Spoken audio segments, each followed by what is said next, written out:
call the meeting to order. Those of you who are able, please stand for the pledge. I pledge allegiance to the flag of the United States of America and to the republic for which it stands, one nation, under God, indivisible, with liberty and justice for all. All right. Welcome to the April 20th special meeting of the Board of Finance. This was not on our original schedule of meetings. This was added at our last meeting a couple of weeks ago in order that we could have additional deliberations on the 27 fiscal year budget. We'll start off with delegations. Any members of the public that wish to come up and speak may do so.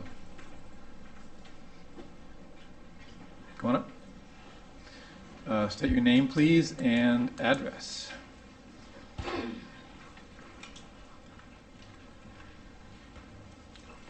Jamie Barr Shelburne, 31 McElhaney Drive. Obviously, tonight I'm here to speak about the budget. I just actually have two questions and a statement. I keep hearing a lot about the dock and the boat that were removed last year that were at extreme cost to the town, and I was wondering if we've ever been paid back for those. I know you can't answer. Wondering if we've ever been paid back, and if not, if we've been charged the homeowners or boat dock owners for those, and if we haven't, why not? And then I think I'm pretty caught up on the Board of Finance meetings to date, but I think at the last meeting you said you're looking for $990,000 to make your cut that you're looking for. And I'd like to suggest the cash capital account to make that cut of $990,000. And I think that was $994,000 last time I checked. So that way we don't have to pinch any more public services in our town and hurt our taxpayers anymore. Thank you. Thanks for your comment. Any other members of the public wish to speak? All right. Old business. Doesn't seem like we have a quorum, but we have Sandra Bullock online and the three of us here, so technically we do have a quorum. One member said she is unable to call in until about 7 o'clock, so if we are still going at that point, we'll add Lauren, and I have not heard from our final member, but hopefully she will show up. All right, so on to old business, the operating budget deliberations.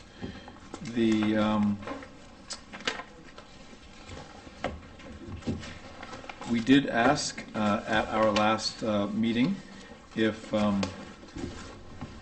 members of the town could, not members of the town, departments within the town could try to find some adjustments in their budget, and we did hear back from a couple of them.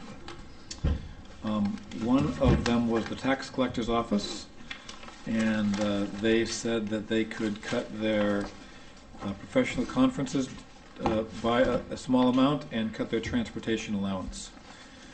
So we have to do this in two motions. Right now, within budget item 1054135, object 53200, right now $3,500 is allocated for professional conferences, and the tax collector's office suggested that we could cut that to $2,900. Anybody want to entertain a motion? So moved. Is there a second? Second. Okay. Thank you. Welcome, Kim.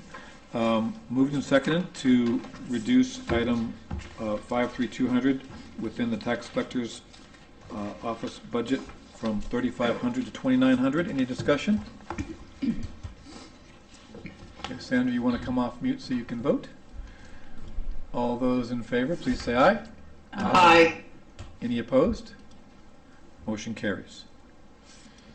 Next up, the transportation allowance within the same budget, 1054135, this time item 55800. Right now it's $1,000. She's recommending that we can cut that to $0. Anybody want to entertain that motion? So moved. Second. Moved and seconded to cut 55800 from 1,000 to 0 within the tax collector's office budget. Any discussion? All those in favor, please say aye. Aye. Any opposed? Okay, that also passes. Thank you.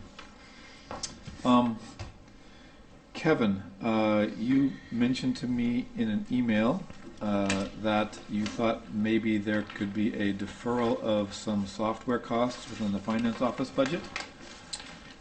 Yeah, so currently we have two accounting softwares. We have the old one, and we have MCSJ, and then the new one, Munis.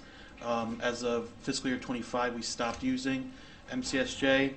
So this upcoming year, we can stop paying for the prior software. So we'll just download everything and let that software package expire. Okay, The reason we were holding on to it, it does hold. It's essentially like a second database right now for our utility billing, which that was our prior utility billing software. So we've been using that as kind of a reference point. But we'll go in there, download everything, and stop paying on that product. Great, and the amount you had cited in the email was 18,000? Correct. Can you just describe which line that comes out of, please, within your finance office budget?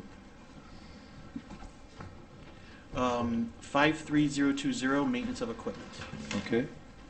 Right now, that is at 168,000. So, nope, someone needs to entertain a motion. I entertain a motion, rather. Someone needs a motion to cut 168,000 down to 150,000. So moved. Second? Moved and seconded to cut item 53020 within the finance office budget of 1054120 from 168,000 to 150,000. Any discussion? Yes.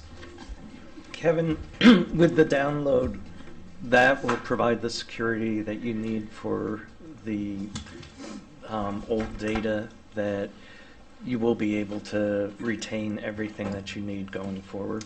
I believe so. The current software package, I think, goes through January of 27. So we'd still have 6 months into the new year to download everything we'd need. And then I will reach out to the vendor to see, since we're not actively using this system, it's just more of a legacy referral system at this point. If they've been pretty good to work with, so I wouldn't be surprised if they're able to give us some sort of read access only, but lock off everything else. Right. So we'll reach out to them and see if that's an option. If not, our audits are done out of that system, so it's not a detriment to the department to cut that. Okay, I just wanted to make Yeah, sure it that we would've been cut. maintain integrity. Yeah, it would have been cut next year anyway, so we're just expediting the cut, 6 months sooner. Okay, thank you. 18. Any other discussion? Moved and seconded to cut $18,000 from 53020 within the finance office budget. All those in favor, please say aye. Aye. Aye. Any opposed? Motion carries. Let's move down to the police budget, please. As part of our request to reduce costs, the chief of police has offered to put off the hiring of the 2 new police officers, both until January 1st of 2027. I believe we had it one January 1st of 27, one as July 1st of 26, if I'm not mistaken. Correct. Right? And so the cut, it would be a savings of $33,769 on the salary side, and then we could revisit the general benefits. Okay, so that comes out of item 51635 within the police officer budget. Have I got that right? Let me just pull it up. Yes, it is account ending 51635. Okay, and are you going to do the maths? 2,610,618 is what a police officer's salaries is now. And if you cut that by 33,769, what do we get to? We get to 2,576,849. Okay, I entertain a motion that we reduce the police officer's salary budget from 2,610,618 to 2,576,849. So moved. Seconded? Moved and seconded to reduce item 51635 within the police department budget. Any discussion?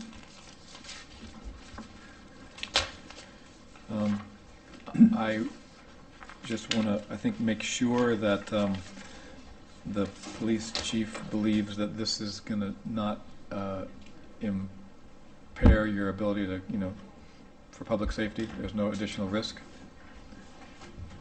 Come on up.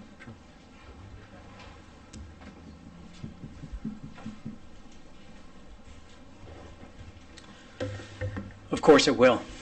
Yeah, absolutely. I was asked to find some cuts. That was the request, so I did the best I could. But yeah, having more officers earlier in the fiscal year would be much better. Okay, thank you. Any other discussion?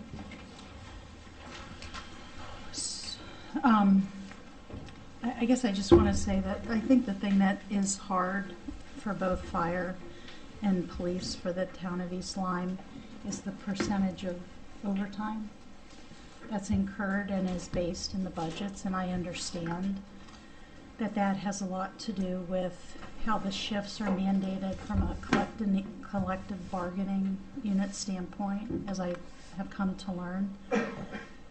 But that is a very costly situation for the town. So I just hope the leaders of the town are looking at ways to revisit that and drive that down. Our overtime is very expensive for the town. And I think our chiefs are handcuffed, so to speak, no pun intended, around the cost of overtime. And so I just would like that to be on the forefront of our leaders' minds. Thank you. Any other discussion?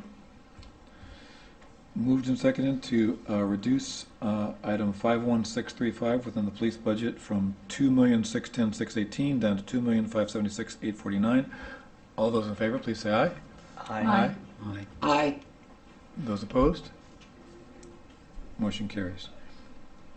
Kevin, I think you said that there is a way, you'll have to take a look at how that changes benefits also? Are you Correct, yeah, prepared to do that now, or you want to?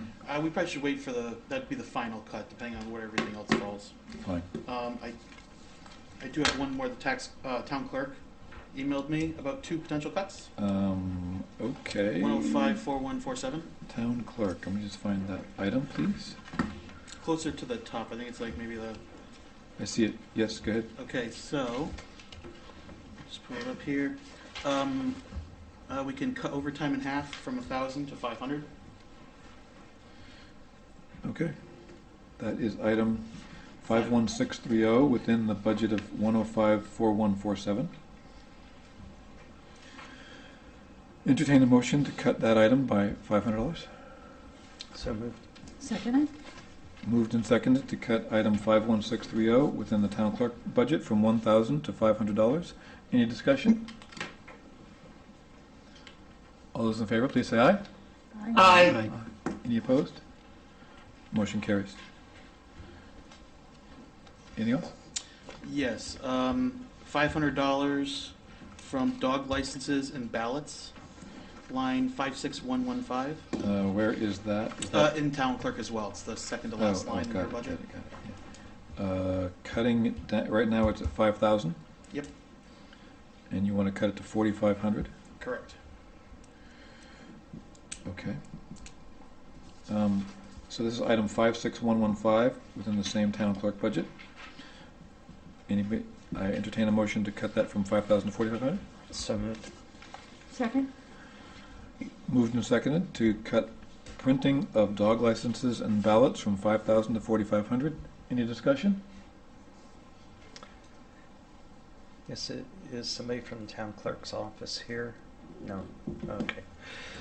Just wanted to ensure that, Kevin, did they suggest that $500 Yes, cut? yep, Okay. yep. Okay, I was just going to confirm that it wouldn't impact their printing on that. Great. Any further discussion? All those in favor of cutting the printing of dog licenses and ballots from $5,000 to $4,500, please say aye. Aye. Any opposed? Motion carries. Thank you. I want to get to the Public Works budget. A couple items, a couple of which were suggested by Joe, head of Public Works. One was, neither of which can we take, two of which we can't take any action on tonight, but just would like to just mention to Dan and the Board of Selectmen for consideration. One was to consider charging the businesses that have sidewalks in front of them for snow removal, because right now it's conducted free of charge by the town. Is that something that maybe you guys might want to consider? I will certainly bring that to the attention of the Board of Selectmen, and we'll discuss it to see if that's something that we could do. Okay, thank you. And then another suggestion was a modification of existing transfer station fees to go up so that the transfer station is more self-sufficient. That's something you guys could consider also?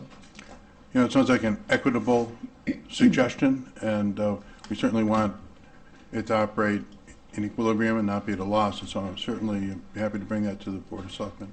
Great. I want to give credit to Joe for making those suggestions. Those are not my ideas. No, I appreciate that. He has a lot of insight. Good ideas. Could I tack into that? So, observation from having visited the transfer station, it appears that there are a lot of businesses that are making disposals, like home improvement contractors, things of that nature, versus our residents. And I'm wondering if we could, and again, this would be for Board of Selectmen consideration, but think about perhaps instituting a higher fee structure for the businesses that are, I'm assuming, disposing of like more frequent materials that weigh a lot more versus increasing broadly. So I think because if we could focus on that segment, it would help the residents keep fees lower, but appropriately tax businesses for the frequency of their use and the weight, so to speak, of what they're bringing to the transfer station. You know, we've had similar discussions. There was the issue on the leaf disposal that was before us this past year. And, you know, the idea is to make sure that the transfer station isn't operating at a deficit with respect to what is deposited there.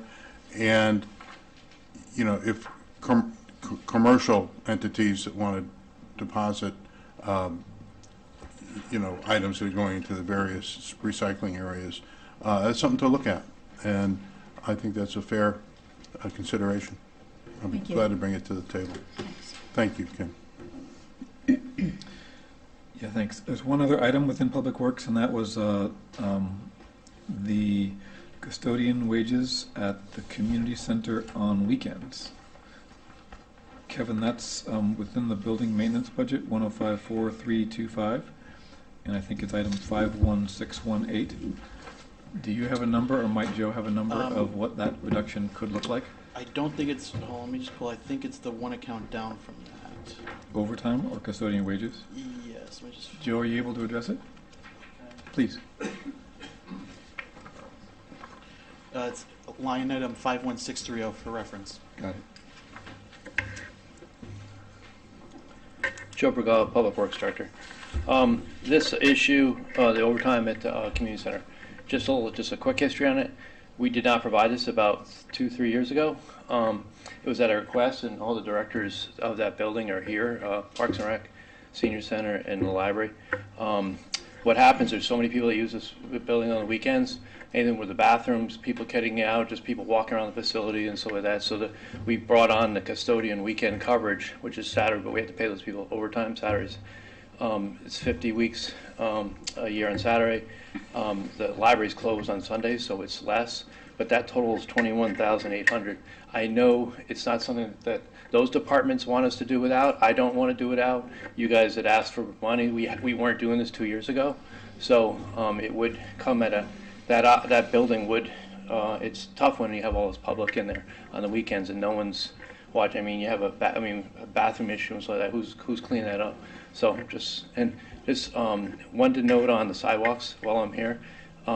I don't think we should try to put it on the residents. I didn't say that. I just said we're one of the few towns in the state that don't have an ordinance. That was just my thing. If we put it on the residents to clear, it's going to be a huge issue for those people on the 17 miles of sidewalk in town, which is something to note that's an additional cost that our department has to bear because we have to clear these things because we don't have an ordinance. So I don't think we should have an ordinance, but costs are costs. Yeah.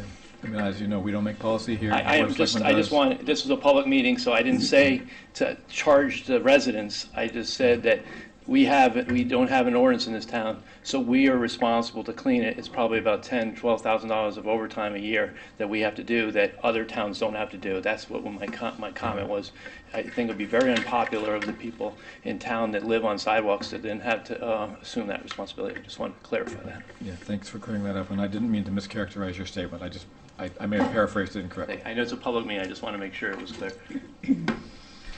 All right, so back to the overtime wages within building maintenance. Right now, that is item 51630 within the 1054325 budget. Right now, there's $24,300. And Joe said if we were to remove the weekend custodial service, we could save $21,800. Does anybody want to make a motion on this? I have to cut somewhere. I will make a motion. Yes. So moved. Is there a second?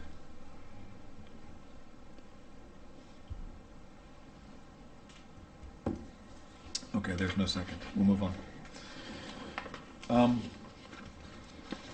Within the library budget, we received a note, I think it was today, from the interim head of library, right? That previously, you guys might recall, we cut the library annual contribution by $25,000 from the $50,000 increase over last year, meaning that we were now going to give $1,335,000 instead of $1,360,000. And the library has asked us to restore some of that cut, $13,167 of the $25,000 that we cut.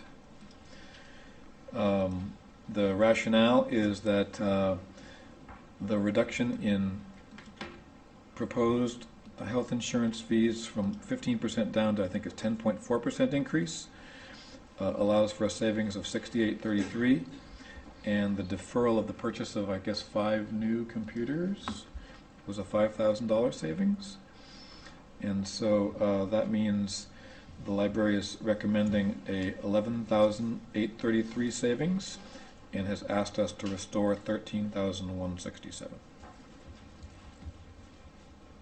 Anybody want to move this?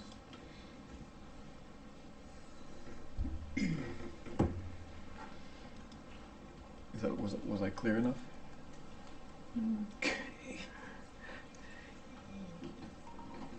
I'm a little confused. Chris, would you come up, please, and help explain a little bit more? Sure.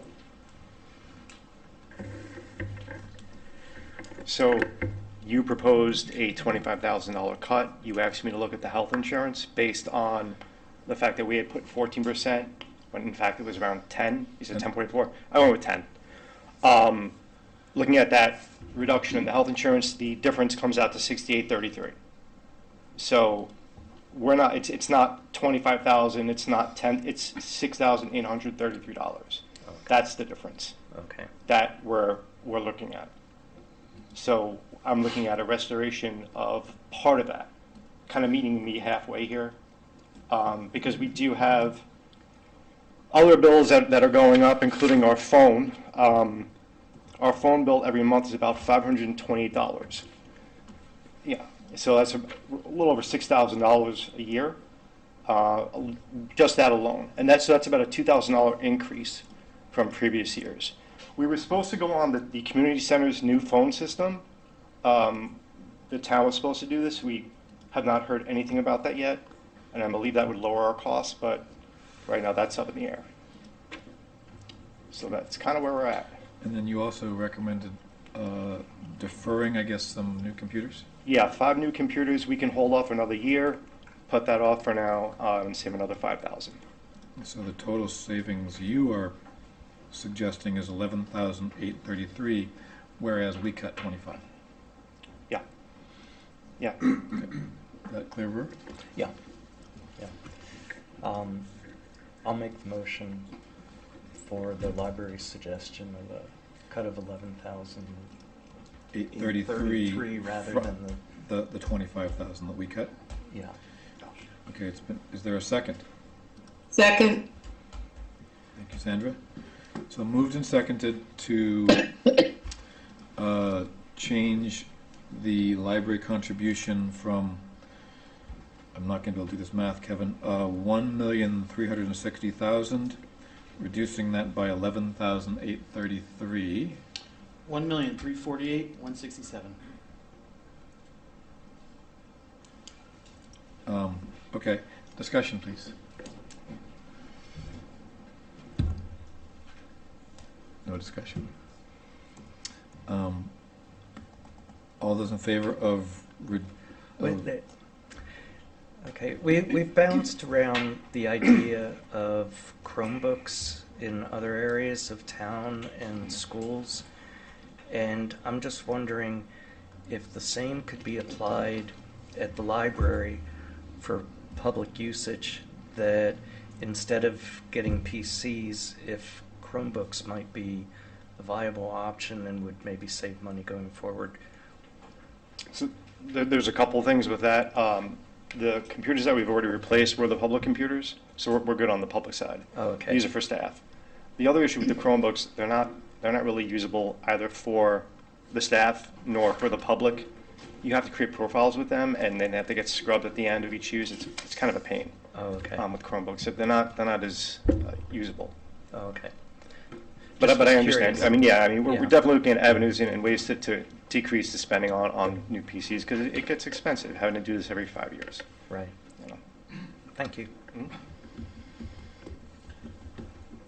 So I would like to make a comment around telephones and the cost throughout the town. So my observation, being part of the Finance Committee, is that we have some telephone costs that are in IT, because we've heard report outs from them on that.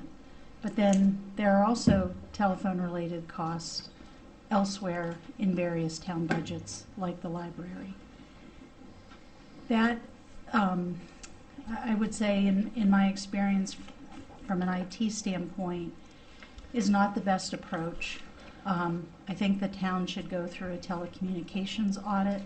I think our telephones should be all put under one resource to manage and to actively manage it, because if someone is not reviewing telephone bills on a monthly basis, there are, and I apologize if anyone works for a telecom company here, but the invoices, there are tariffs that if you don't stay on top of, there are charges.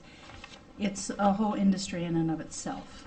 And I feel like the town has the opportunity, by pulling it all under one responsible person, to then manage it very tightly, standardize on some vendors, lower the cost savings.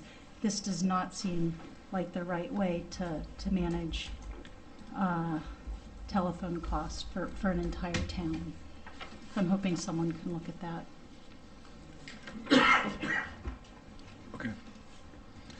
All right, so any other discussion? Motion on the floor is to modify the library annual contribution from the proposed 1,360,000 down to 1,348,167. All those in favor, please say aye. Aye. Any opposed? Aye. Nay, sorry, nay. 4 to 1, the motion carries. Okay. Thank you.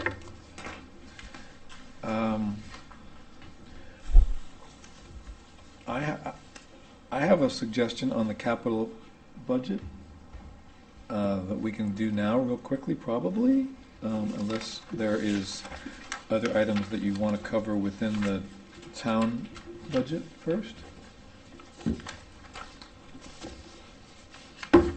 Let's do the capital budget.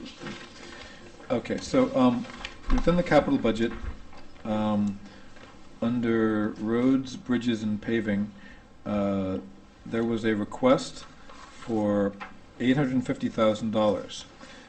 The CIP committee recommended $750,000. And I was going to suggest that perhaps we could go to $650 for a savings of $100,000 and leave it to Joe and the department to decide how to prioritize road paving. Anybody wish to move that? So moved. Is there a second? Second. Thank you, Sandra. Moved and seconded to reduce the road paving program within the capital projects budget from the current $750,000 down to $650,000. Discussion, please. So I have a question for Kevin, because this is in the 5-year bond column, at least on the worksheet, the Correct, most yep. recent worksheet I have. So I'd like to understand, in essence, it's $100,000 savings, but what does that really mean when it's caught up in a 5-year bond? So that 750 we're paying interest on for 5 years as we amortize, so 5 divided by 750, the $1.25 a year principal, interest on 750. But it wouldn't be 750, it'd be 650. So what's the principal on 100,000? So principal just north of 100,000 or 107,333, and then interest would. Just the annual, like the first year impact by reducing it. Because it's good that we're saving 100,000, but if it's a 5-year bond and it's not going to be. So maybe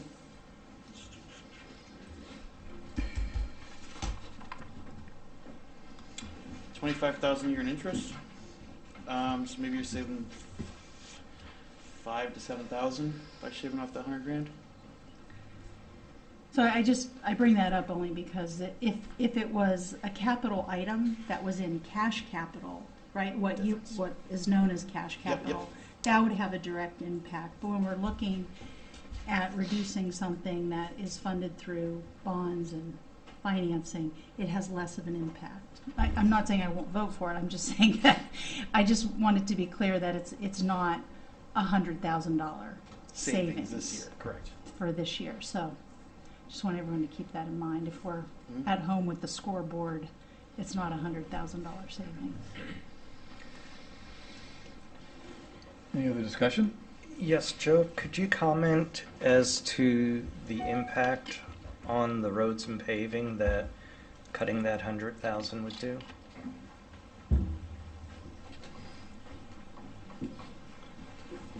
So it's already been cut 100. So this is really not cut 100, it's 200. 200. So we have a pavement management plan. When we go into an area, like we're doing some of the beach areas now, we camera inspect all the drainage systems and we do it right, fix all the stuff. This will probably make us just do the surface. We probably won't be able to do much of the drainage, or maybe we'll do, one of the things we're looking to do here is all Black Point area, and because we haven't done anything in the beach areas for 15, 20 years. So it definitely doesn't allow us to do everything right. We'll just do the bare essentials, and it might have to get behind because we don't really have much of a line for like a lot of the drainage. Like I talked about, we have like 300,000 linear feet of drainage pipe and a few thousand catch basins, so it will put a little bit detriment, but I understand. I mean, if they have to cut it, we'll do what we can with the money we have. We might not get the whole area done, so there'll probably be why did you do 2/3 of Black Point? And then the next year we're going to do Giant's Neck. We have a lot of roads in town, so it does put us behind, but we'll do what we can with the money we have. Does it also impact the length of time of viability of those roads that you repave? It since could. You're talking drainage. So what we do is pavement preservation. It extends the life of these roads. Some people might look at the roads down the beach area and say, oh, they're fine, just leave them there. If you don't do anything for the next 5 years, it will be 3 times the cost to do something to them. So we're trying to do these treatments to extend the life. It's very cost effective, it's very efficient to do it this way. The less money we have to apply to that, it's less money to apply to the 118 miles of road we have in town. And 118 miles of road is a lot. With this program we've probably been doing about 4 or 5 miles a year, which is great. But if we can't, then it's just going to be, in a few years, we're just going to have to play catch up, and then we're going to have $1 million instead of 600. So that threshold of 850 has been kind of keeping us where people aren't complaining that the roads are falling apart. There are some roads we still have to reconstruct, so and those are the really expensive ones. We're still trying to get Dravik Road done. We've been talking about it for a long time, getting close to doing it. Grassy Hill's in pretty rough shape. So. Okay, thank you. Okay.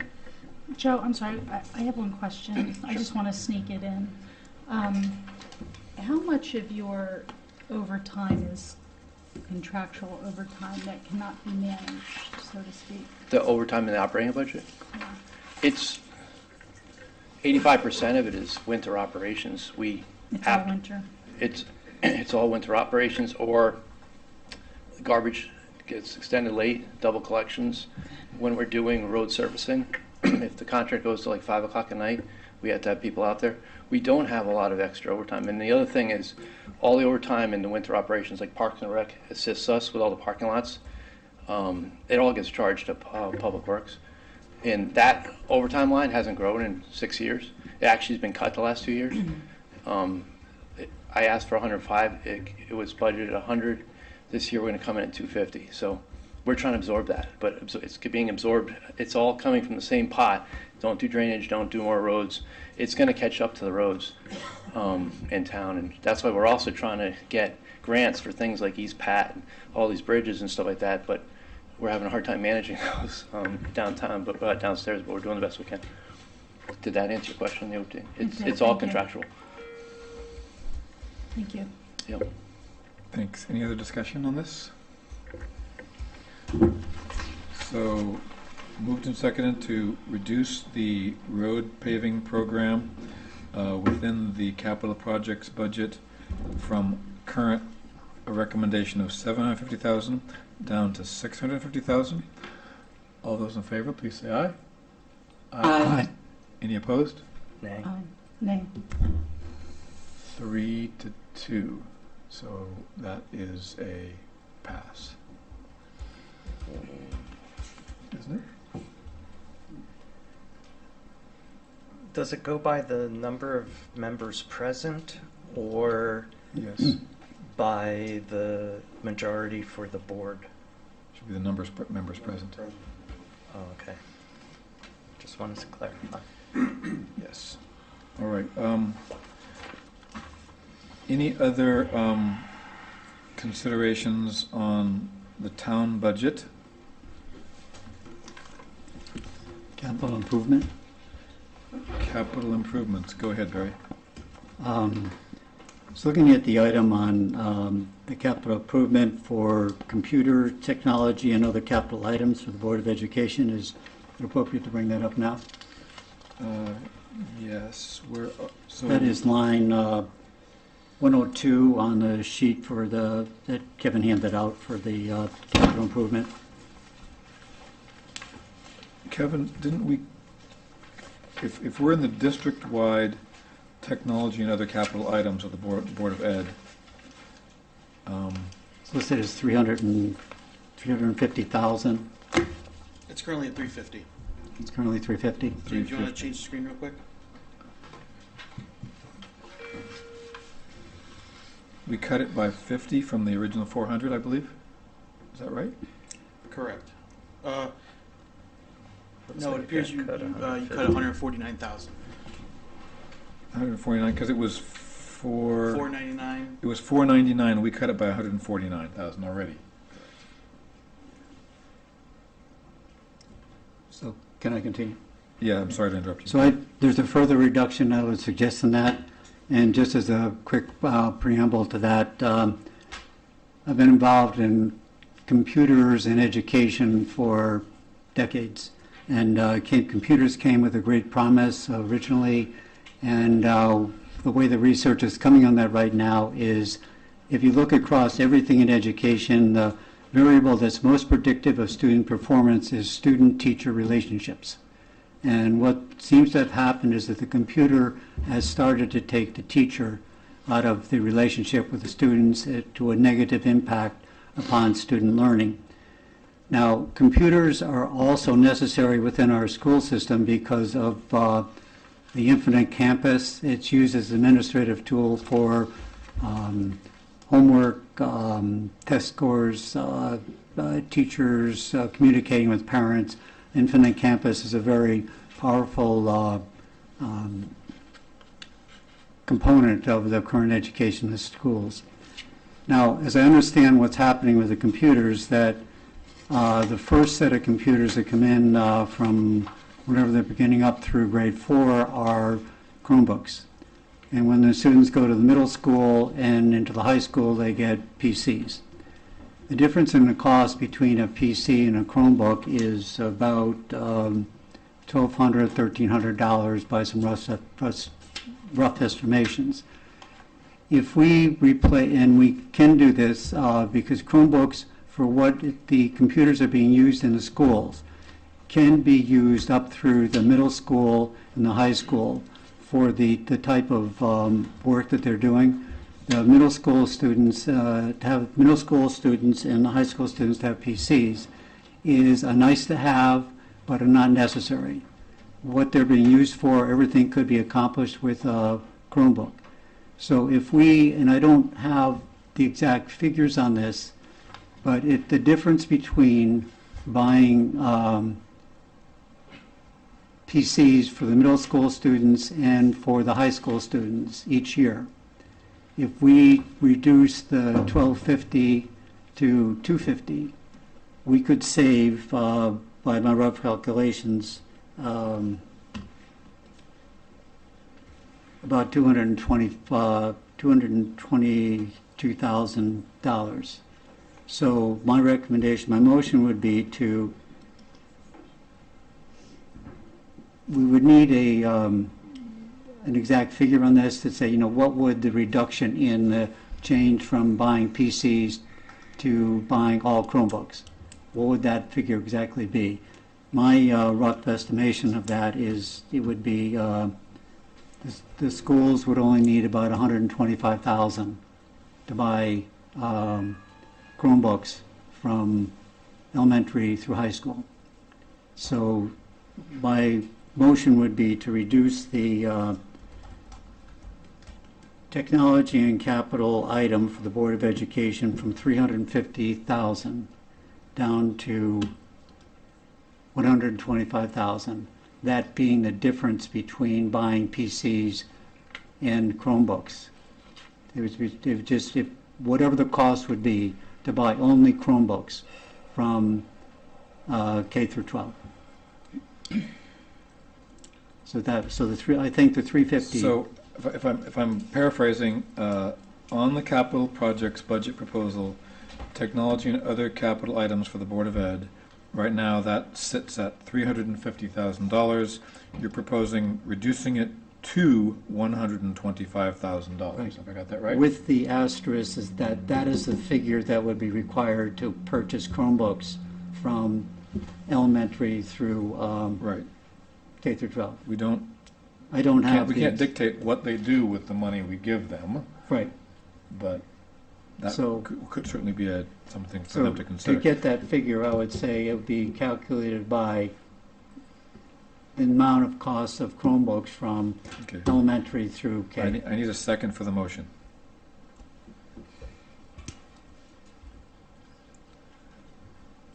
Is there a second? I'll second it to have further discussion. Okay, moved and seconded to reduce the technology and other capital items within the capital projects budget for the Board of Ed from $350,000, where it sits right now, to $125,000. Discussion, please. So, Barry, I recall when some of the Board of Ed leaders were with us at one of the meetings, that I think we did ask about Chromebooks, and I thought their response was that there was some specific softwares, I'm not going to remember what they were, that would not run on a Chrome, and that's why I think the high schoolers have PCs. That was my recollection. There are programs out there that are only run on the PC. If you look at the efficacy of those in terms of their contributions to student learning, they've resulted in almost like a decrement in student learning because they are prone to reducing learning to a gamification of instruction.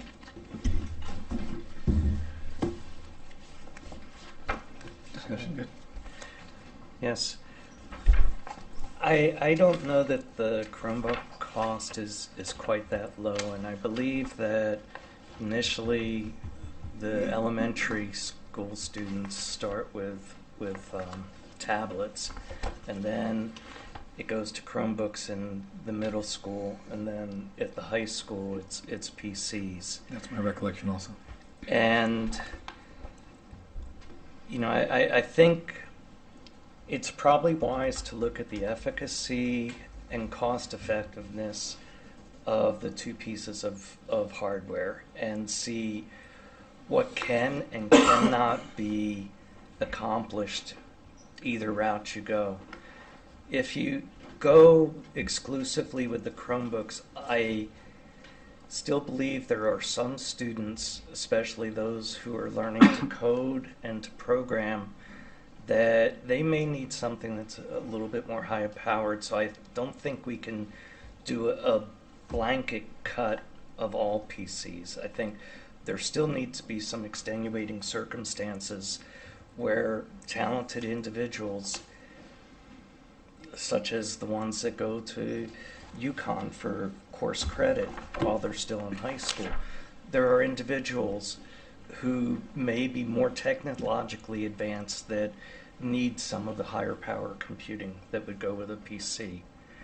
I serve as the only board member that's been here since the technology implementation in the schools from the pandemic.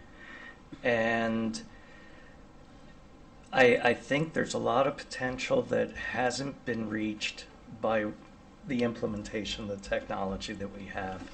When we introduced those during the pandemic, there was talk that, well, we don't necessarily need to have snow days because we can still have a virtual campus at that point. There are some other aspects that I think could be better utilized. However, to make a sudden change like that in 1 year, I think it's going to take a department time to make that transition.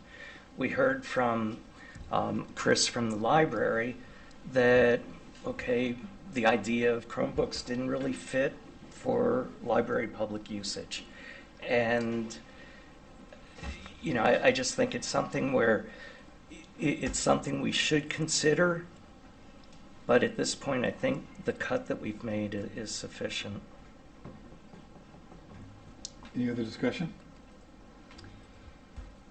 I would just say I understand Barry's point. I really do, Barry. But I don't think, I think that cut is too deep. I think that needs to come from the leaders with the plan, kind of what Rich was saying. So I do think it is a good topic to be studied and cut over time, though.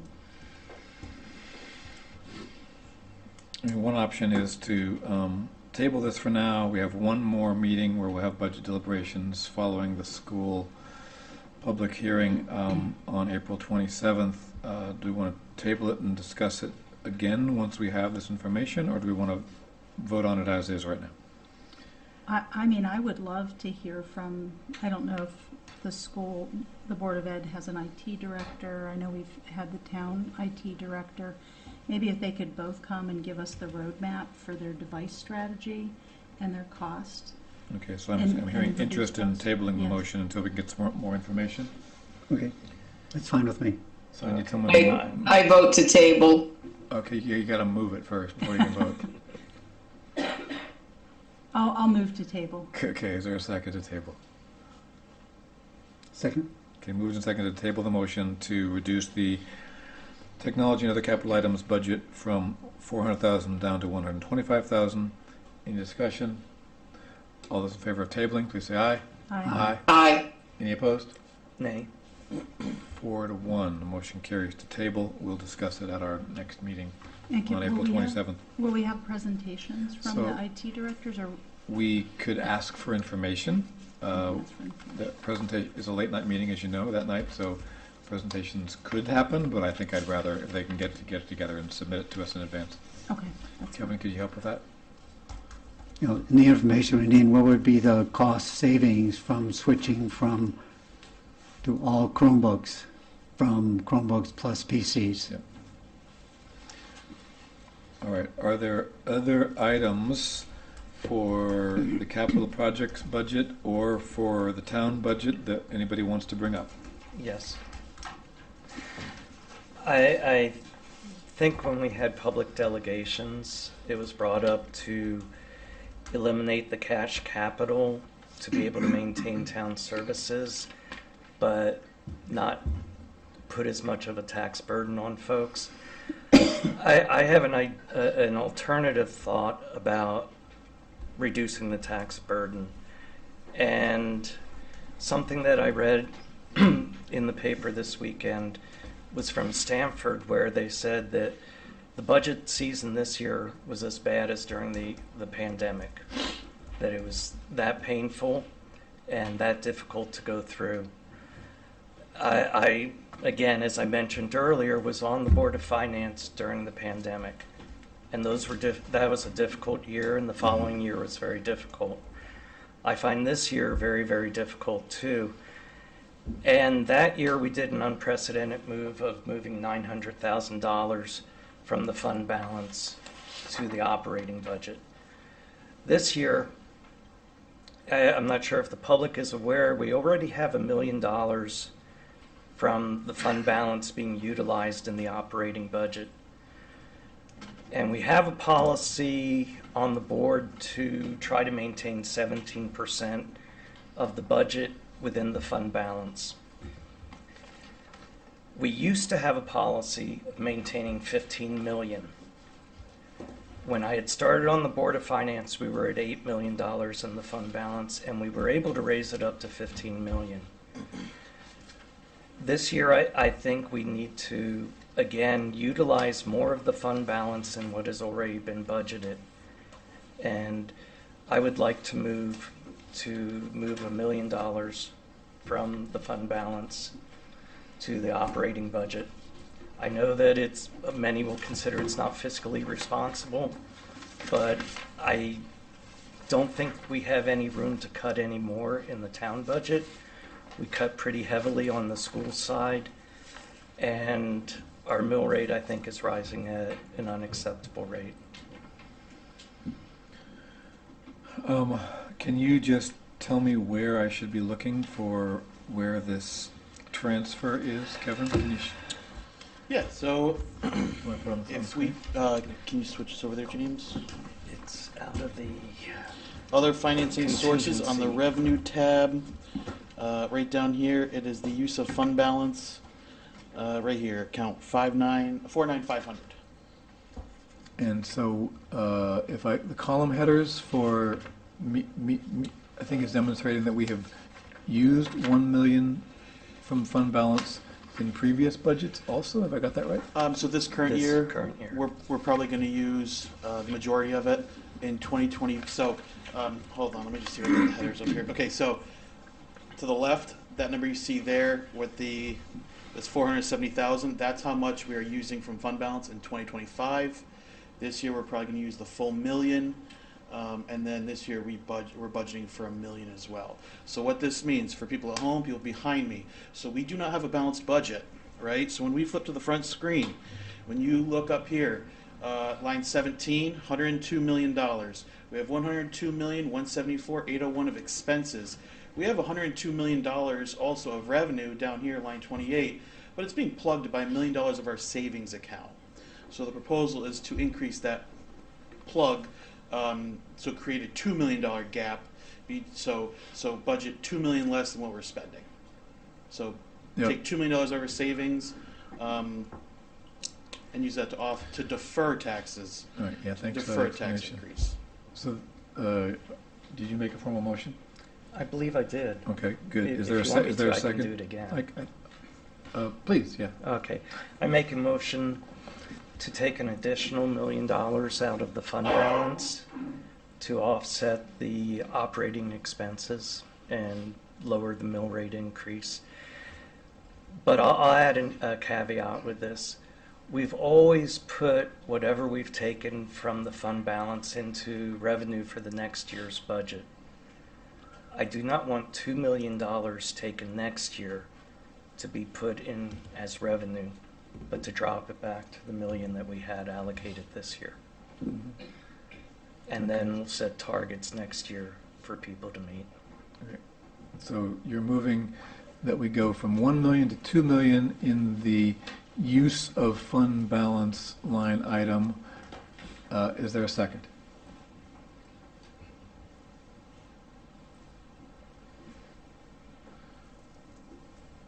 Motion fails.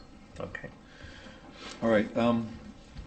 Any other items within the town budget or capital projects? Mr. Chair, could I ask for Kevin to show the fund balance, like, or tell us the amount in the fund? Because that was the part I could not remember. So as of our, let me just verify, make sure that's the latest. I thought I just did it recently.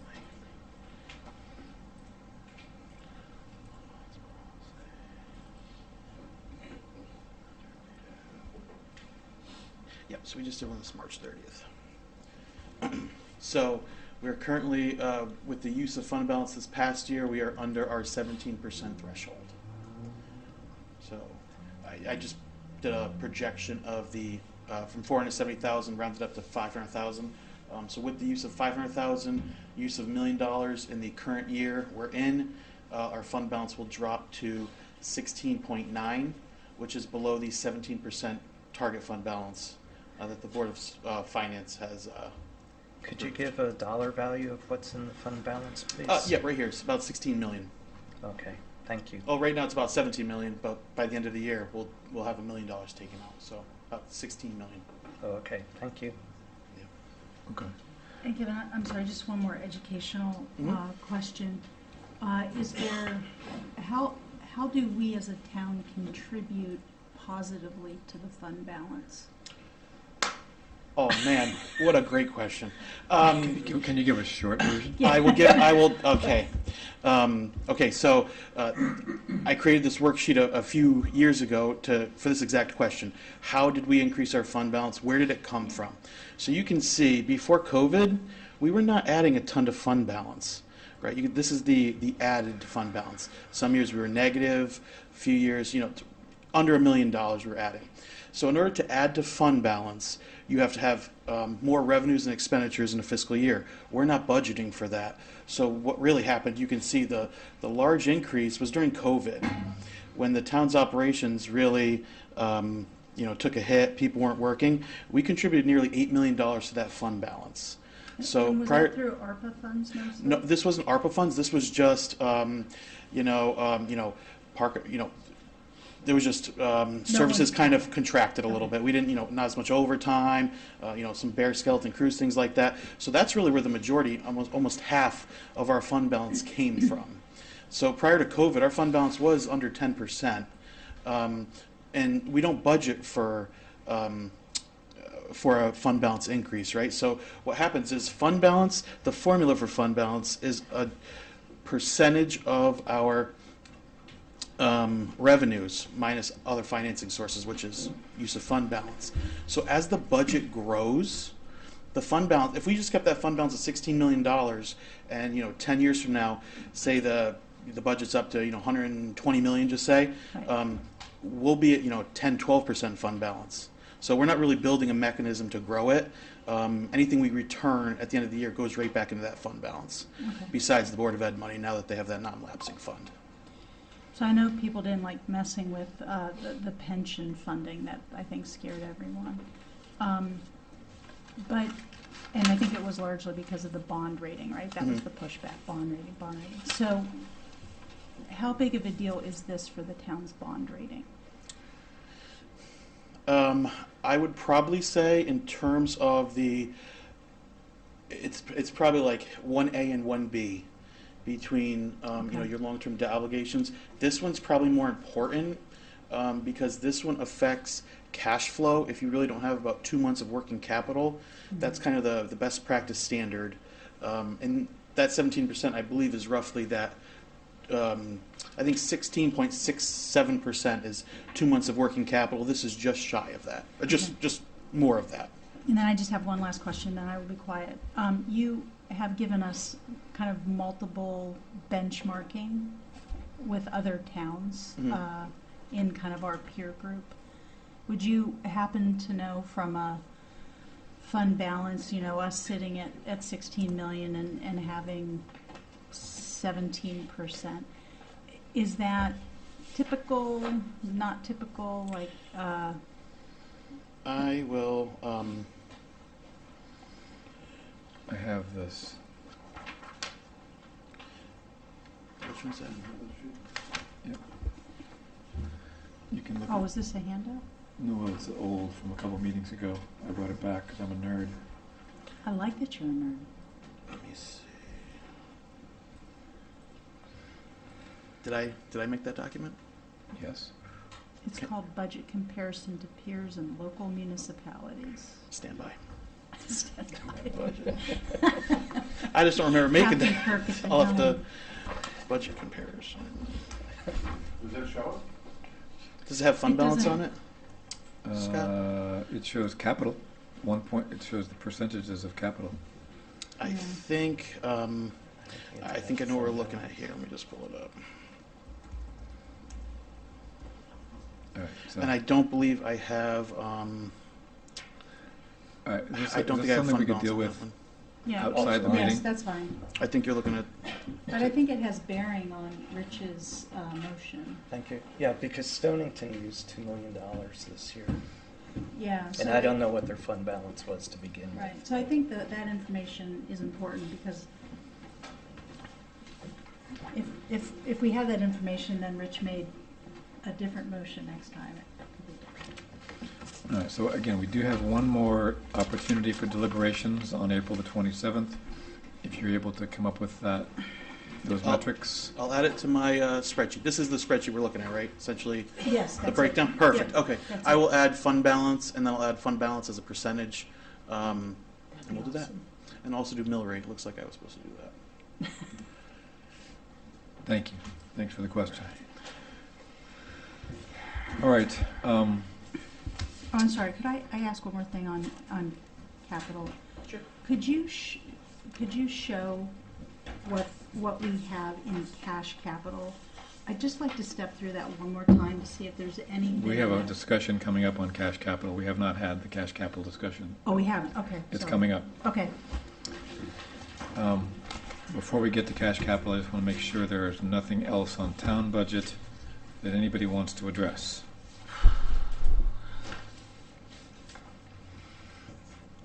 Okay. Board of Education budget. Anybody wants to address the number that we have already approved for them? I'd like to, do I just make the motion or do I explain first? You can make a motion, or You yeah, you can explain explain you can explain as you're making your motion, and I'll. I'm good with that. Yes. Okay, well, let me explain it and then I'll make the motion and maybe I can convince someone to second it.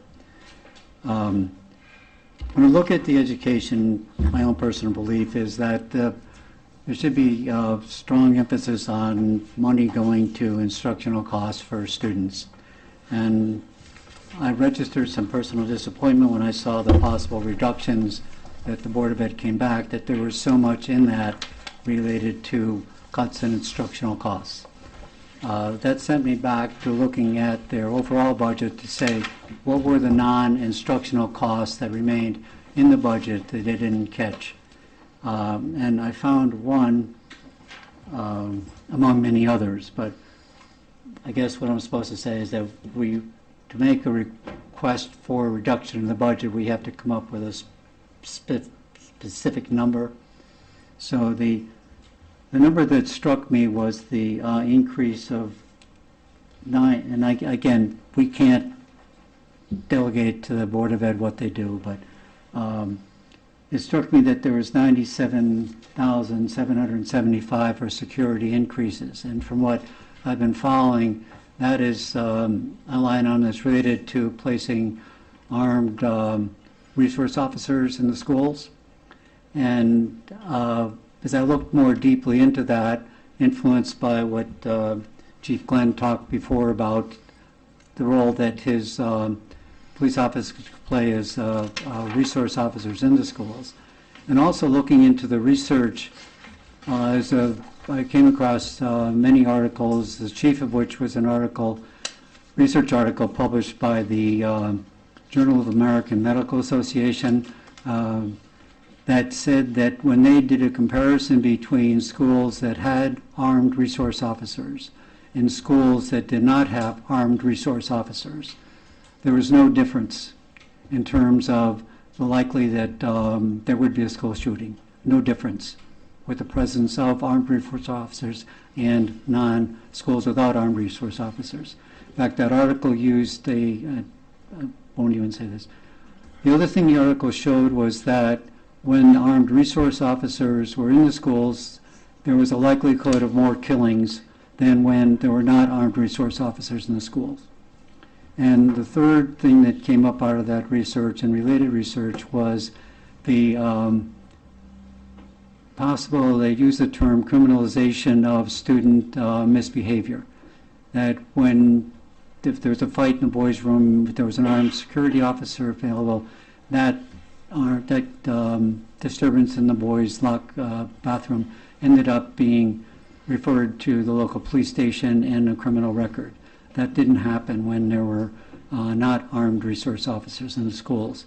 There's also reported instances of accidental discharges of weapons, guns in the schools when there are armed resources officers present. So I know we can't advocate against the policy the board has, but I would like to make a motion that we reduce the Board of Education budget by $97,775, which is in 51170.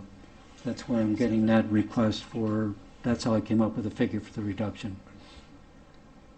Okay. What was the figure? I'm sorry, we missed the figure. $97,775 from the current proposed budget of $66,024,660. So there's a motion on the floor. Is there a second? Second. Okay, moved and seconded to reduce the $66,024,660 proposed budget for the Board of Ed by $97,775. Kevin, what does that give us? $65,926,885. Okay, discussion, please. Yes, rather than reducing the budget by that amount, I would like to see the maintenance of the counselors at the high school and perhaps a shift of the funding. Again, as Barry so astutely mentioned, we do not have line item control of how the Board of Education spends their money. However, in many businesses, you start to see shadow departments. And the number of personnel that, when the Board of Ed made their presentation to us, that are in their security, starts to almost sound like a shadow police department. We as a town, I think, can make a decision as to whether that shadow police department comes under the police department officially, and that properly trained police officers are put in as SROs, which we don't have the positions to do right now. But in the meantime, again, as Barry had mentioned, the list of proposed cuts to reach the budget request that we had for the Board of Education included elimination of some counseling staff. And I think that would go much more towards keeping people safe at the schools than funding it as it now stands. So I would be against reducing their budget more. Just, I would hope that they could look a little bit deeper and see ways that do not cut direct student interaction with positions. Yeah. So I'm certainly no expert when it comes to school security, but I read the same article you did, Barry, and one of the things that I pulled out of that article was what you were just mentioning, Rich, that pre-identification of risk behavior is probably a more valuable way of addressing this problem. I think, of course, we all want the kids in our schools to be safe, of course. And it seemed the conclusion that the authors reached through their pretty extensive research, frankly, it was an impressive paper, was that armed service officers were not the way to do it, but addressing it with counseling was. So I'm going to probably vote in favor of this motion because I think that contained within the existing budget for the school is support of counselors. And I don't know that this $97,775 that we heard from the Board of Ed, I guess just in the past week or two, that they have now allocated for armed services officers. It sounds like they are already, they've got what they need for counselors, is my point. I could respond to that. Of course. One of the cuts that was proposed was a counselor to be cut at the high school level. So. Any other discussion? Yeah, so I guess I agree with Barry and Rich that I think we need to do something different with the safety personnel number line item of 51170. I recognize that we don't control that. We can't mandate that, right? But I agree with it, everything that everyone has said. The problem I have is that we gave the Board of Ed a pretty deep cut, and we have not seen anything close on the town side, even if we look at it from a percentage standpoint. So I am struggling that we're asking the Board of Ed to cut pretty significantly, and we're not seeing similar cuts on the town side. Now, I know the history, and the history is that the school systems have always had significant increases while the town has not. But everyone's dealing with cost increases. So I am not in favor of increasing the cut that we've already asked the school board to make. But I am very supportive of us fixing this safety personnel line item issue that we have. So that's where I'm struggling with this topic in this motion. Other discussion? Sandra, do you want to weigh in any way?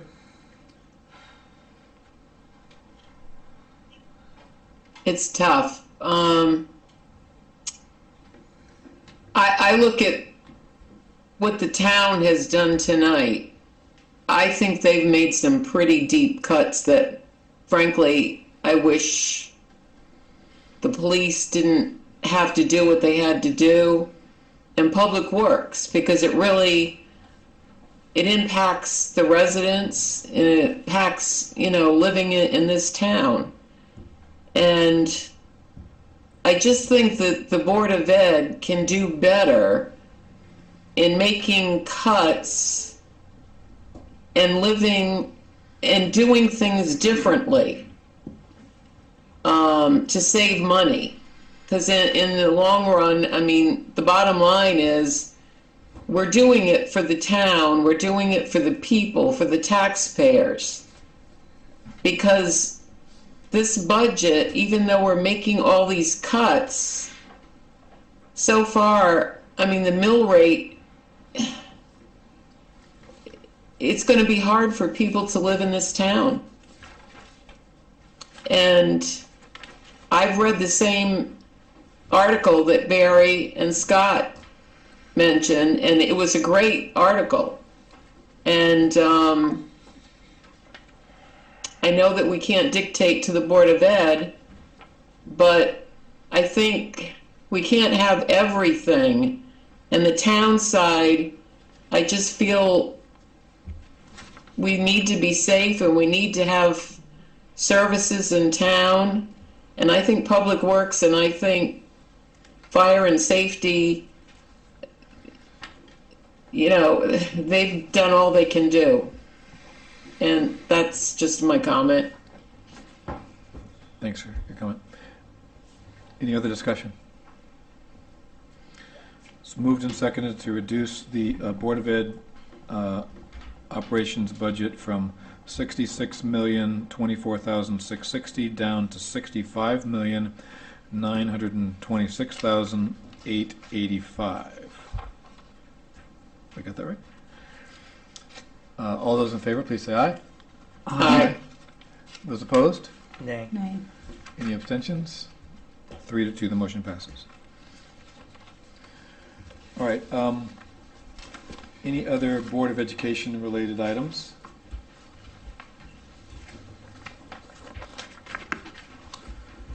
Okay, the one thing we have not talked about, well, officially, is cash capital. Excuse me, Scott. Yes. Services to community You want to do services to was community something again? that we had punted last time, I thought. My recollection was that we did vote on services to the community. And we came up with a number of 16,000 and change. Does that sound right to anybody? I have a reduction of $6,060. Down to 16,440. Okay. So we did vote on it. Okay. My Did you want to bring it apologies. up? Anything of concern? Yes, but we don't need to bring it up. Okay. I'm going to really do cash capital then. Yes. Okay. All right, so right now, the proposed budget for cash capital is $1,055,571. That represents a $56,720 increase from last fiscal year, or a 5.68% increase. As we've heard from multiple board members and Kevin and others, the importance of funding our cash capital is to ultimately reduce our debt spiral. We don't have to make a vote on this $1,055,000, or we can modify it in an upward or downward direction. My own inclination is to modestly increase it. I think Kevin's goal has been, get it up to 1.5 to 2 million. I think that's probably untenable this budget season, but maybe something in between. So my recommended motion is that we increase the cash capital budget of $1,055,000 by $150,000, so we would be $1,205,571. But I can only entertain a motion.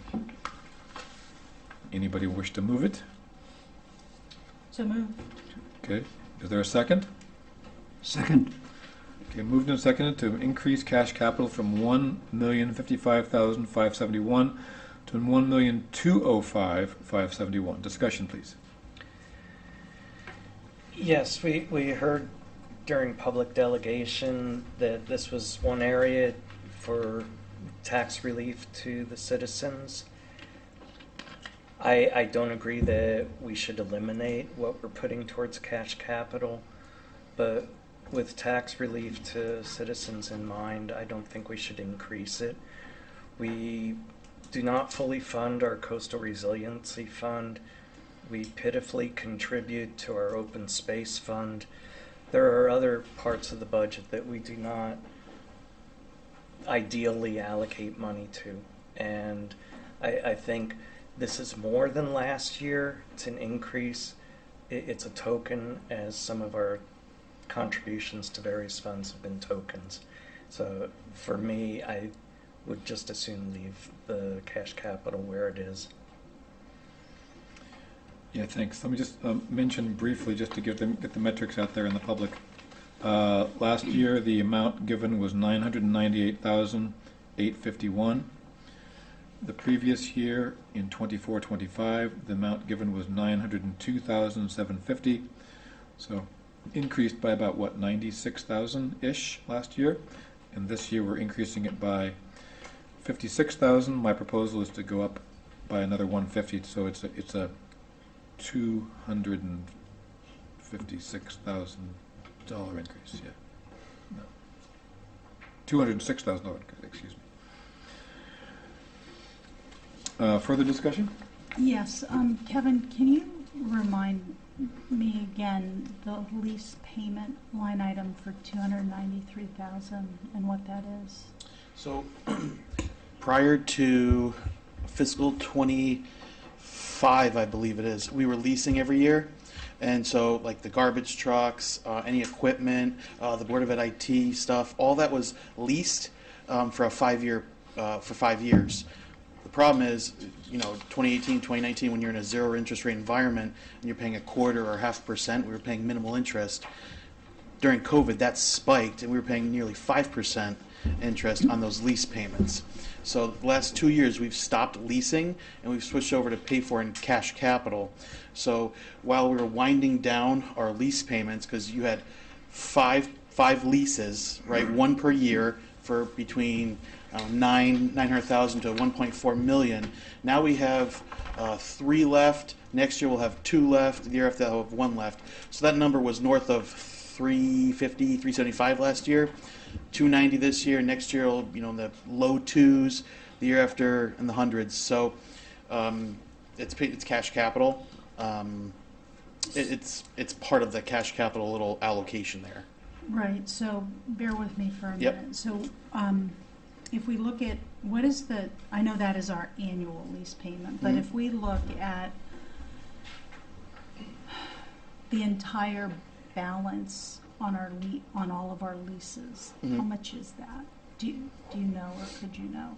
The reason why I'm asking is we're obviously paying interest as part of those lease payments, right? So where my mind is at is I would rather borrow from the fund balance into capital to pay off lease payments, so we're not paying interest, right? And we're adding to the cash capital. We're paying off the leases. We're avoiding the interest, because that gives us something.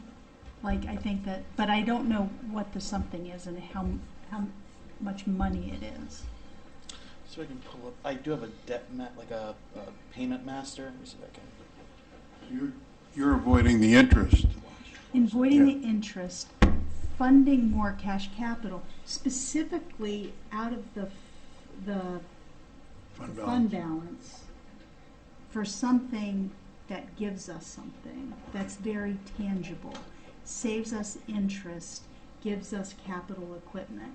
I would rather see us use the fund balance for tangible assets and have the town get tougher on managing our operating expense, but use the fund balance for tangible capital items. It's like paying off your MasterCard from your savings account. Right, or You're getting rid of that interest, that future yeah, interest. or paying down your mortgage, or Yeah. paying off your car, right? So then you have that money Right. to use for your groceries. You're avoiding the interest. You're avoiding the interest. Yeah. So I think we should be, again, it's just one person's suggestion, but to me, I think it's a better way to use the town's fund balances for something tangible and concrete. All right, so the motion on the table actually does not do what you Yeah, are suggesting. yes. The motion on the table simply adds $150,000 to the cash capital proposed budget. If you want to move fund balance over to support this, we perhaps could do an analysis of that and discuss it at our next budget meeting. Kevin, is that? just trying to grab my head. So you're going to use fund balance to pay off the leases, and then we pay ourselves back? Is that what you're saying? I don't understand that. Pay ourselves back. And then Save someone decides ourselves to the restore our fund balance, essentially, like along where, like an inner. It gets our cash capital up, which is what one of our goals are. But it saves us on the interest. But I don't know what these lease payments look like, right? I've heard you describe it, but I don't know, like. There's an opportunity cost too. Sure. And I think we have to factor that in, the opportunity cost and the interest lost on that portion, that amount that you draw from the fund balance. But I think this is a worthwhile I mean, it depends what the, to look at, to figure it out. how much we're paying in interest for the leases versus how much Is we're that something we actually could- making in a volatile market. Right. So if, James, you want to switch over? Okay, so our leases up here, I do have what the leased amount was and the interest rate, so you can see how it spiked on us to nearly 5%. This was the last lease we took. So this will be done being paid for in 2028. And so some of these are monthly leases, some of these are like one payment a year. So I guess the first piece of this, Kim, would be to read the contracts to see if we paid them off, if they just hold it in escrow and still collect their interest, or if it's paid off without a penalty. Is there a prepayment penalty? All right, I can look that up for our next meeting. Or if there's a discount if you pay it off. Right. So is this something we could, when's the next opportunity we have to make a change here? April 27th, following the school presentation. Could we kind of do our research a little bit and you know, we got our thinking caps on it. I think that's a very interesting idea. One I'd like to explore, but we have to look at all the sides of it. Because you're holding it in cash capital technically anyway, right, as a lease payment. Right. But it could be a lease payment that, you just increase that and buy that Yep, Okay, debt so down. gotcha. Kevin's going to explore this, maybe get something to us between now and the 27th. Yeah, I hand it out in the 23rd meeting. Great. Still, the motion on the table is to increase cash capital by $150,000 to $1,205,571. Any further discussion? I'd like to table a motion. Okay, is there a second Move to table. second to table it? Second. Okay, moved and seconded to table the motion and defer it into our final meeting on April 27th. Discussion? Those in favor, say aye. Aye. Aye. Aye. Aye. Those opposed? Nay. 4-1, it passes to table it.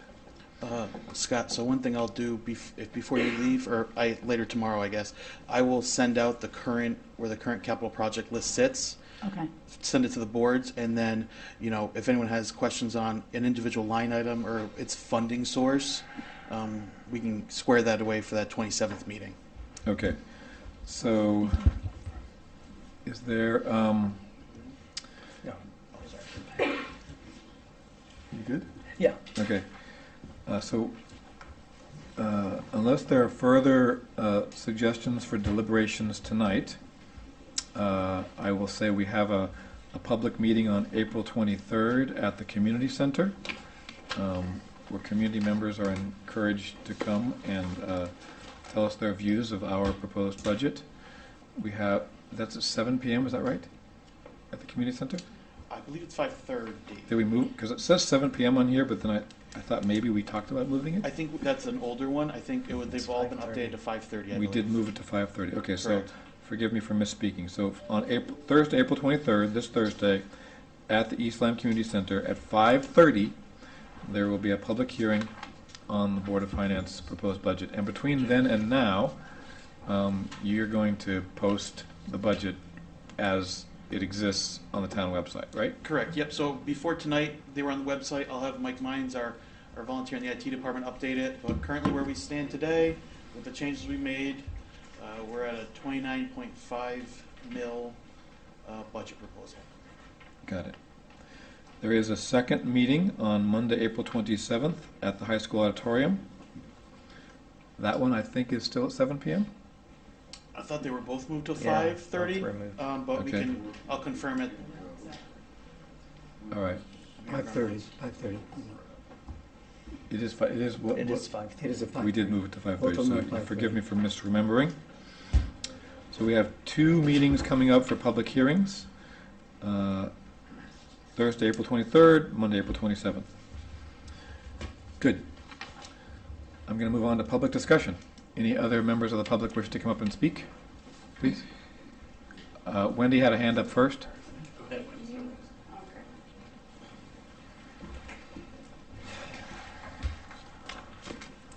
Wendy Sims, Green Valley Lakes Road. About the time of you guys' meetings, I know originally the meetings were at 7 o'clock, which is much more accessible to the working public. And then they were moved to 5:30, supposedly so that department heads could, be more accessible. We wouldn't have to go home and come back.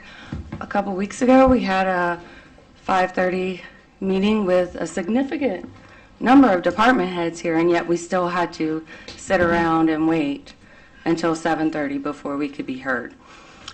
Today, as I was coming in, it usually takes me 10, 12 minutes to get here. 5:30's traffic time. It took me significantly longer. We have lots of people that have a hard time making it here after work for 5:30, especially our public hearings. Traditionally, they're at 7. Having them move to 5:30 limits public access, limits the interface you guys have with the public. So I would, again, I know it's been suggested many, many times, but I would really like to see the meetings move back to 7 o'clock. Thank you. Thanks for your comment. Any other public comments? Go ahead, please. Lou Ascot, 38 Holmes Road. I'd like to speak on firefighter staffing. Our fire department's grossly understaffed. OSHA 39 CFR 1910-134, which is a federal code of regulation, mandates a 2-in, 2-out policy. With the current staffing of 2 firefighters per station, if you got 2-in, 2-out, you don't have enough people to do anything else.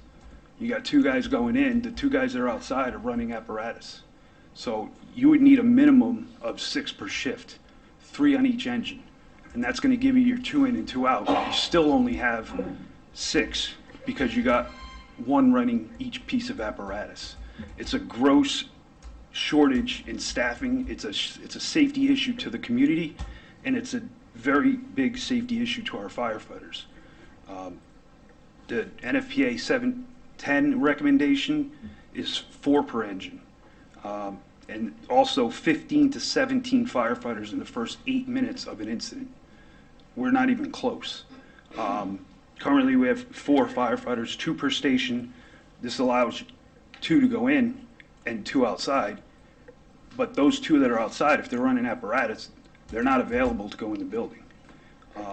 We need safety for the community. We need safety for our firefighters. This is a big issue nationwide. Volunteer firefighters are dwindling. They're still there, but you're running calls. You don't know who's going to show up. You hope that more are going to come. We're rolling the dice with public safety and with the safety of our firefighters. To meet OSHA, we would have to have 6 per shift. That's going to give you 3 each engine. It's going to allow you to have your 2-in and 2-out, and then you have your 2 operating, your 2 pieces of apparatus. So with all the apparatus we have in town, we don't have enough firefighters to run them. And that 6 would be a minimum. And you're still grossly under the recommended 15, which is the bottom number, of personnel that are recommended or required in the first 8 minutes of an incident. There's safer grants out there. There's other grants that can be applied for. Whatever needs to be done, we need to increase our staffing of our fire departments. And it needs to be seriously looked at. It's always a shortcoming. The budgets are always being cut. This is an area that we can't cut or continue to run at the level that we're running. I think it's something that really needs to be looked at and something that we need to take seriously. Thanks for your comment. Other members of the public?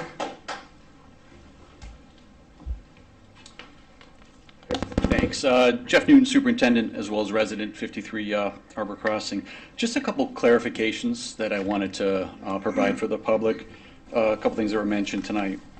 In relation to the acquisition plan and Chromebooks, Kim, you had made the comment, and you're exactly right, that, at the high school level, we can't use Chromebooks currently. We have our software programs that will not operate accordingly on Chromebooks.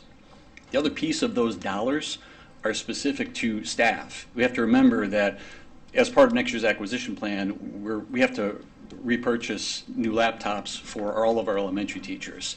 So that's in there as well. They don't work off of desktops anymore. All of our teachers work off of devices. So just want to make sure that that's clear as we're thinking about. Happy to work together and look at a plan of some sort, or provide any further information, or have some further discussions around that. But just want to make sure that was clear for the community, because a couple things were said publicly that wanted to make sure we're out there. Other piece, security, as part of our operating budget, and there was just a reduction, I think, of $97,000. That's not going to come from security. I know when we work with the Board of Education, we have a security plan in place. So that cut now is going to come from somewhere else, and it's most likely going to be a staffing position.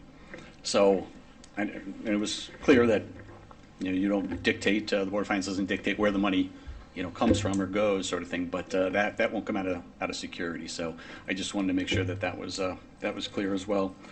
And then if I step out of my role as superintendent and as a resident, I want to just talk a little bit briefly about that fund balance piece, because I support Rich's comments about the fund balance. We've had some pretty significant expenses going into next year. I know on the town side, there's some legal fees that are higher. There's contingency that's higher, all for good reasons and reasons that are there. That's what fund balance is for. Fund balance should support those increases because of issues that we've had, not hitting our other operating budgets. So just as a town resident, I just wanted to share those 2 cents. So thank you. Thanks for your comment. Any other members of the public wish to speak?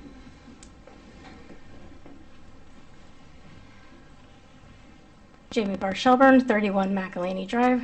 Sorry, I'm out of breath. I was making dinner for my family, and I tried to get here before public comment ended. I was watching the meeting at home when I heard the comments about the cut in the $97,000 in security. And my 12-year-old also heard the comments about the security cuts, and she was disappointed that you don't care about her safety and the classmate safety of her children at school, and she wanted to know why you don't care. So I just wanted to send that to you, that she wants to know why you don't care about school safety. And that is my comment for you tonight. Thanks for your comment. Any other members of the public wish to speak? Board comment. Oh, good.